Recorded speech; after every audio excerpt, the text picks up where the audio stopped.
What's Cooking Chef, hosted by Chef Tish Tansil. Today, we're at the Midland Mall. Join us with Chef April Forbes.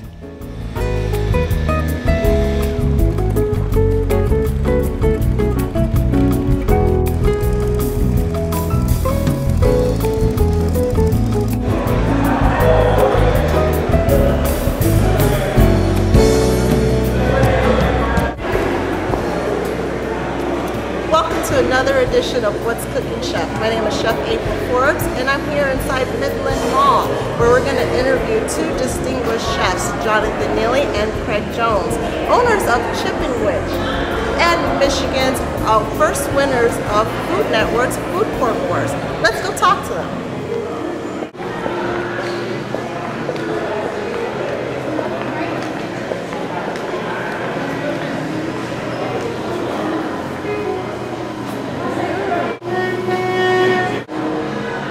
Jonathan Neely, co-owner of Chip-N-Wich. I'm Craig Jones, Chef Craig Jones, co-owner of Chip-N-Wich as well. He claims to be a chef, anyway. Yeah, but this is our establishment, and we'll show you around and show you the daily activities on what goes on behind the scenes. We're going to show you how to chip your witches. Well, this is about 3.5 years in the making. Me and Craig have been working on this concept for a very long time. And people are curious on, everybody's asking why Midland, why Midland? Well, an opportunity came up with the Food Network, Food Court Wars. So that actually is why we're in Midland. I mean, it's definitely was a long journey, but you know, now we're here and our day consists of, you know, we wake up 8:30, we're here by 9, immediately start prepping everything and just getting things ready for our open up at 10 o'clock. Once we open, they'll come. They'll start coming little bit by little bit, and we're going to get crushed by 1 o'clock. Who is the one that invented, who was the mastermind behind Chip-N-Wich? I remember as a child putting chips on a sandwich. Fried bologna, fried ham, throwing on some chips, and to see two young men like yourselves taking something that is really well known from the past and putting a gourmet twist to it. Tell me a little bit about how the concept came about. It was a general conversation between two people getting to know each other. Basically, I did it as a child, he did it as a child, and since we were chefs, it all just kind of came about. We were like, how come no one is doing this? So let's do it. So when you think about, when you say a mastermind, I think we're all masterminds behind it, but me and Craig just figured out a way to actually bring it to everyone's life and say, hey, everybody's doing it, but let's show the world that everyone's doing it. And you take pride in doing that. You pride yourself in being Michigan made. So tell me what makes you Michigan made. You're here in Midland, you have a lot of local support. So tell me what's Michigan made? Everything. We try whatever we can get from Michigan, we do. We use only Faygo products in our floats. All floats Faygo. So everything we get. So all those who don't know what Faygo is, tell me what is Faygo? You gotta ask somebody. tell them, John. Faygo is, if you're from Michigan or if you're from Detroit, you know what Faygo is. Faygo is a local pop, and I'm not saying pop and not soda. It's a local pop that everybody grew up drinking. I mean, you got a little bit of money in your pocket when you're little, you gonna go get you a Faygo. It was a can, it used to be 50 cents. So everyone, that's that local thing that everybody is familiar with, because you have Coke and Pepsi everywhere. But how many places can you go to get primarily Faygo? And that's what we wanted to bring, and that's Michigan made. And also Burners too. Burners was our original Michigan company, so we do the D-Town cooler for our float, and that's Burners. That is awesome. So tell me a little bit about the inspiration for the menu. How many sandwiches do you have on the menu? And when people come, tell me about the terminology, because I know that you have the crunched in and being crunched out. Tell me about that. Well, we actually want everybody to come here to crunch in. We actually encourage it. But however somebody says they want on a side, you know, we're not going to hold it. What's being crunched in? Crunched in, we put the chips in the sandwich. So chips that you make here? We make homemade chips tossed in our own proprietary seasonings. Each sandwich has a particular flavor that goes with it. And we have a total of 5 different sandwiches, because that's like the perfect amount, otherwise it would be ridiculously crazy. but they're all awesome. You can take a look at the menu board. The unique style we chose to go with the menu is all chalk. It's more, you know, it just looks better. And it's spelled right from the show. But no, we right now we currently have 5 solid sandwiches right now. And working in this, we had, I think, like 12 sandwiches going on. But we have ideas for more and more sandwiches. But see, the thing is, for us to get started, you never want to jump ahead of yourself. You want to introduce your product to the people. So that's what we're doing with our 5 sandwiches. We thought this would be the best 5 to start off with. So of course, there's plenty more time. And we can't keep enough of any of those. It's all sell out. Even the veggies. Even the veggies. Wow, what's on the veggie? I'm intrigued. We got a garlicky cheese spread. And it goes on our own brioche buns that we get in every day. And arugula, roasted peppers, marinated zucchini and squash. And of course our tomato basil chips on the inside. Oh my goodness, I'm hungry. I'm hungry already. It's awesome. So I did have another thing that I want to say to you. When somebody says, I want to be crunched out, do you give them that crazy look like, are you serious? Yep. Because I think that should be against the law. Everybody should definitely come and be crunched in, right? Because that's the whole concept. So what do you put? Do you put different seasonings on your chips? Yeah. So each sandwich has a different type of chip? Absolutely. Right. Do you plan on bagging your chips? We're already bagging our chips to sell our chips. There are many people who come in, you know, if you want to walk past and say, hey, I want a bag of chips and a bagel. That's perfect, bro. We do. If you want to have, what we try to do is, the fact that we're chefs, we try to complement flavors and textures to go along with each other. So some people may not like spice, or they may not want the jalapeno chips come on a turkey club, for instance. They may not want that spice, so we're more than happy to accommodate them with any other chip. So tell me how the friendship became one, and you know, y'all put your heads together and make this happen. Well, I grew up born and raised on the east side of Detroit. Went to culinary school in Pittsburgh, actually, and Craig is from Pennsylvania, but I didn't know him back at the time. So after I did my schooling in Pittsburgh, I came back here to Detroit, worked in many fine dining establishments, but it was in Wolfgang Puck downtown at MGM is where I met Craig. I went to the Art Institute a little bit after he came back. I was at the Art Institute in Pittsburgh, PA. And, you know, that's basically, once I graduated there, I made my way down to Detroit, got hired at Wolfgang Puck, and then ever since then we've been kind of brainstorming little ideas, catering, doing everything you possibly think of together. Till this came about, and it was like, Chip-N-Wich, all right, let's do that. Now there was something else that you brought along with you from Pennsylvania, your barbecue sauce. Tell me a little bit about your barbecue sauce. Absolutely, I got my own barbecue sauce, and it's espresso infused barbecue sauce that I started while in culinary school. It's just a project. Turns out people liked it, so I started selling it, and I'm gonna get you guys a bottle to look at right now. What's Cooking, Chef? We'll be right back. Stay tuned.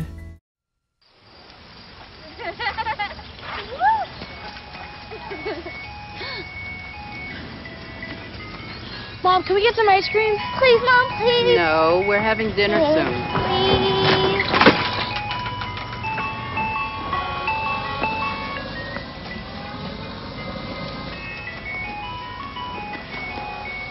You don't have to be perfect to be a perfect parent. There are thousands of children in foster care who will take you just as you are. And now we're back with What's Cooking, Chef at the Midland Mall. Here we are. There you Got go. Craig's Jones barbecue sauce. An espresso infused barbecue sauce of awesome goodness. While in culinary school, I developed the product, and I saw that a lot of people really loved it and wanted to buy it, so I got to thinking, how can I make that happen? So I tweaked the recipe. I started off cooking it out in my house and just, you know, little bottles here and there, friends, family. So I found a company that actually would bottle it, label it, nutrition facts, and all this good stuff that you need to sell in a mass market. And I've been doing this ever since then. Like, it's probably been about 8 years now, almost 8 years that I've been selling this sauce, and it's been good ever since. It's definitely not easy. Nothing about any of these businesses is easy, and I just want people to know that. But these are the things that you have to learn and just keep going, never stop. So when did you first start selling that? I first started selling this in Pennsylvania, where I'm from. In Pittsburgh, I had it in a restaurant there for a little while. I had it in a restaurant in Seattle. Right now it's currently still selling in a local grocery store in my hometown, and it's doing great, you know, especially after the show. People are really like, huh, now I want it even more. So that's pretty much how it all came about. How'd you come up with the flavors? Well, I like coffee, and I think coffee adds a unique flavor to barbecue sauce. So you got the roasted beans, and it's sort of like how you like sort of char meat and roast it on the grill. It sort of has that effect to sauce. So when you add that in there, it imparts that flavor, and then that's exactly what you want in a good barbecue sauce. And they can buy this online? And they can buy this online at jonesandbarbecue.com, and we'll be selling it here soon too at Chip-N-Wich. I've had the barbecue sauce. It's amazing. It's really good. It bastes chicken, bastes ribs really well. It caramelizes really nicely, and you just can't get flavor like this. This is all about Michigan-made Craig Jones, Jonathan Neely doing their thing. So which sandwich is this barbecue sauce on? This goes with our Jones and Barbecue pulled chicken sandwich, which is right here. It's our absolute #1 seller. We probably do about at least 60 pounds of chicken a day. If it gets really crazy, we might even do 80. So, I mean, every time somebody comes up here, you can almost guess that they may order that one. Because that's exactly how it happens.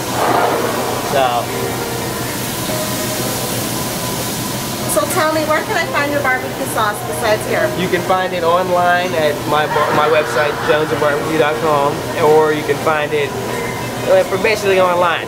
Spell that out for us. JONESEN barbecue BARBECUE.com. Food Network's Food Court Wars. Tell us a little bit about the journey, the show. How did you get on, and what was your prize? Well, actually, one of our good friends, James Regano, actually that works at the Root in White Lake, Michigan, he actually told us about it. And he said, you know, you guys, you know, we've been working on it, that we should go ahead and apply. Not thinking nothing of it, we go ahead and apply, and whatever. So actually, we get the phone call from the Food Network, and the rest is history. So once you got that call, what was your, what was the emotion that came over you? Were you screaming like you hit the lottery? What was going on inside your head? Basically, what happened was, they called him, he didn't answer, then they called me. And I said, okay, hello, hey, okay, it's Food Network. You guys want to do a show, and we're looking at you guys, we like you guys, we want to do an interview with you. So I'm like, I'm on 10 right now. So wait, how did they even know about you? Did you send in an audition video? No, we didn't have to do the video. All we had to do is send in like what we plan to do, what kind of restaurant we want to do, and the concept, and a little bio on me and John, and that's all they needed. And then from that, we then got on to the next interview, which was a Skype interview. And they were like, can you make it happen that day? Yep. Cancel all plans, we did it.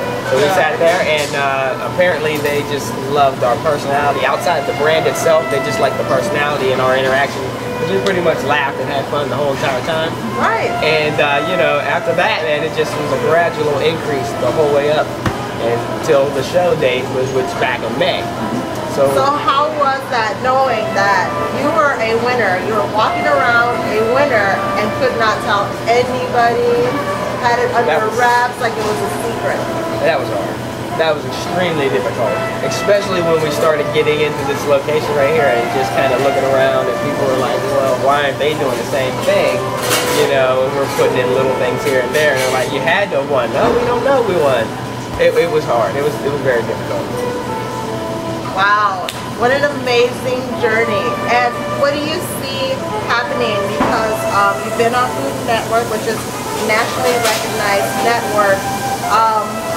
After being on the show, this is just the beginning for you. What are the dreams that you have beyond Midland? Oh, we're definitely planning on taking these as many places as we possibly can. Detroit will be next. We're going to do one in Pittsburgh, where I'm from. And then, you know, sky's the limit. We're going to start franchising these things, and just, we're going to be the guys who sit back and make sure everything's running right. So you currently live in Detroit. How has it been making the transition with your family? You both have families. Making the transition from living in Detroit to coming to Midland. Have the people been really welcoming? Have you learned anything about the city? And what can you tell me a little bit about Midland? For somebody who has never been, what's one thing that stands out here? Well, what stands out here is the people seem to be really, really nice. They embraced our whole concept and the idea. They love it, honestly, because we're busy all the time. But this area, it's a higher income level area. It's a white collar town. Dow Industry, pretty much owns the whole city. So everybody works for them. It's sort of that's their lifeblood. Is Dow Industry. A lot of cool people though. As far as us being here and away from our families, that's probably the most difficult part because my family's still down there and I'm here in Midland, so if that transition it's a little difficult, but I'm making it happen because I know where I can take this and what it can do for my family. So here we are, we've heard this amazing story. If you haven't already, like Chip-N-Wich on Facebook, follow them on Twitter, and come out and support them here in Midland, and look for a Chip-N-Wich near you. And we're not done yet. Stay tuned for more of What's Cooking, Chef. Here we go. We're gonna make some juice. It's gonna be good. She's excited. A little bit of kale. Please don't put this on line. I'm putting it all over the line. It's wet. It needs something. No, it'll go. Don't break my juicer. Looks good. You ready to try it? Come on, baby. Challenge your kids to be active and eat healthy. It's okay. Okay, all right. They might surprise you. She took another sip. You saw it? Search We Can for more ideas on how you and your kids can get healthy together. And we're back with What's Cooking, Chef.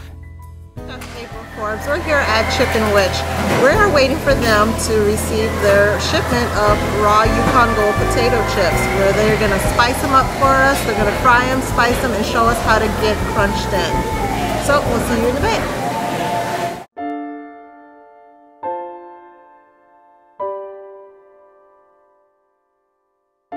Every year in the U.S., more than 350,000 hearts suddenly and unexpectedly stop.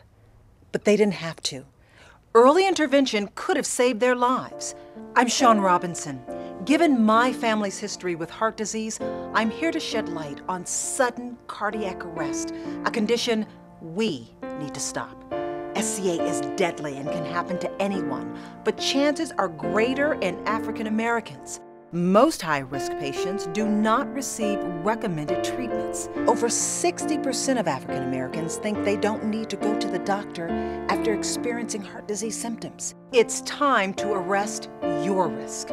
Talk to your doctor. Stop SCA before it stops you. Thank you for joining us for What's Cooking, Chef. We're going on the town to show you what's going on in the D. Welcome to the Roberts Riverwalk Hotel. I'm Vanessa J. Glad you could make this. Yum fa fa da fa.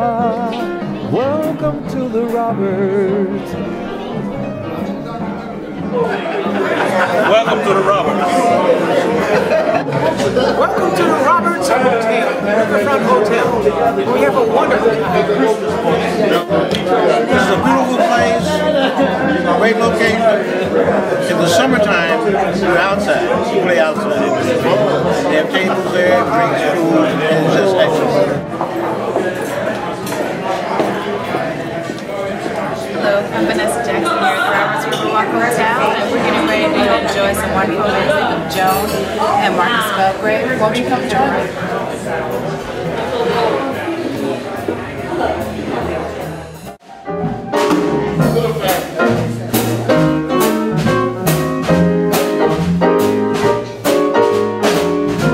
Me, myself,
Gaining weight was easy.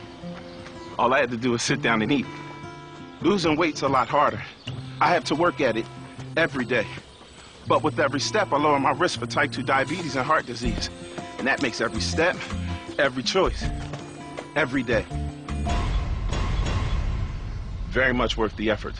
Learn how you can help stop diabetes by losing weight, eating healthy, and staying active. Visit checkupamerica.org or call 1-800-DIABETES. Welcome back to What's Cooking Chef. We're on the town at the Roberts Riverwalk Hotel and Residence. Hi there, I'm Vanessa Jackson and we're here at the Roberts Riverwalk Hotel and we're going to check out some of the wonderful sights and sounds of Roberts Bistro Bar, and Joan and Marcus Belgrave are performing, so come join me.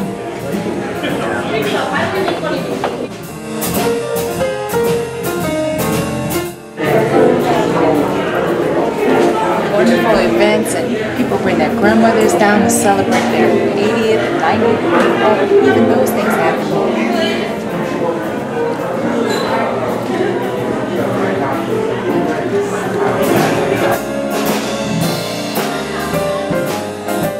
This is our kitchen. This is where all of our wonderful food is prepared.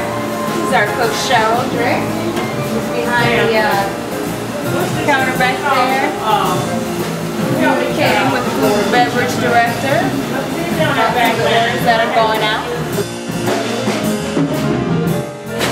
So we'll get some dishes up to take a look at. Chips and salsa. What kind of sauce bag, Charles? That's all over here. They get the sauce.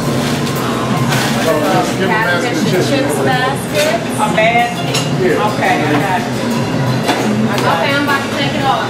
Caesar salad back there is absolutely delicious. Yeah. Absolutely delicious. Now that's it, right? Yep. Yep. And a trio. That's it. Onion rings, chicken fingers, and potato skin. Yep. You know what you need? What I'm going to do, I'm going to call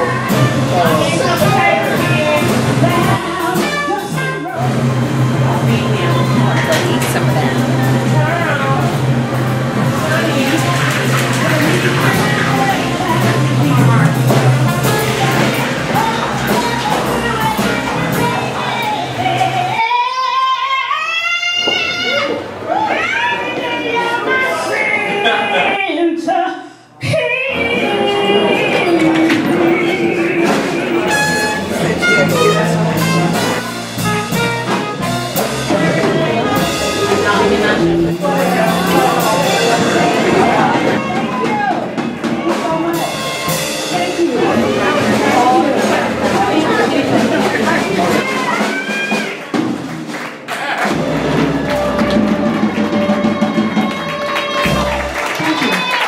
Absolutely wonderful. Okay. Just here making some good music with my good friend Marcus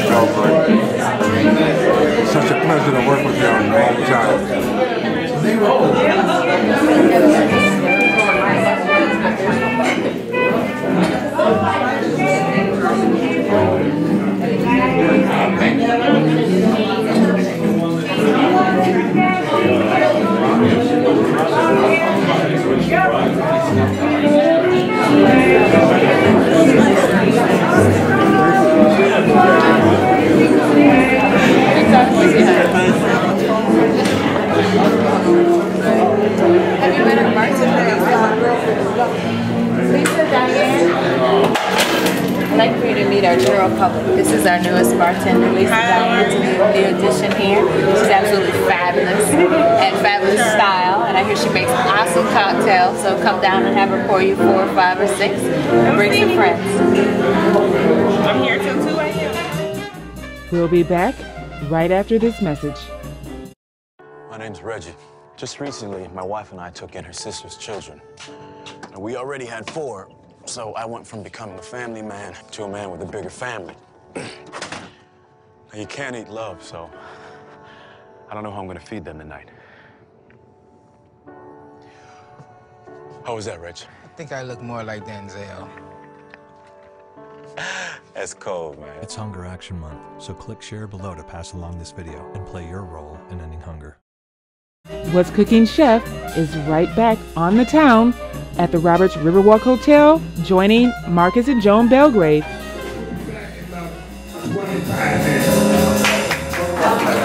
Joan, what's your favorite thing to eat? Very sweet, like nectarine or the main kind is salon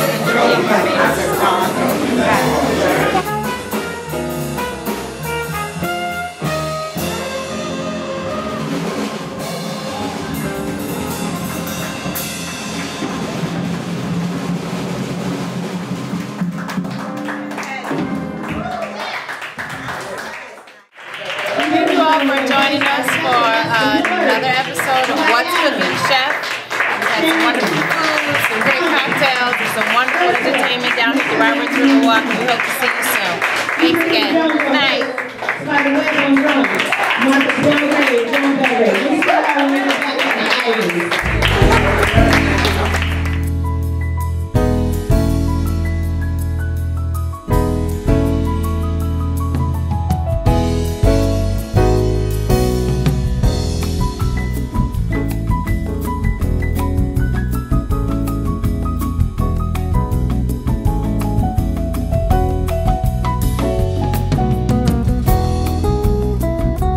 Thank you for joining us today on What's Cooking Chef, and join us next time. See you soon.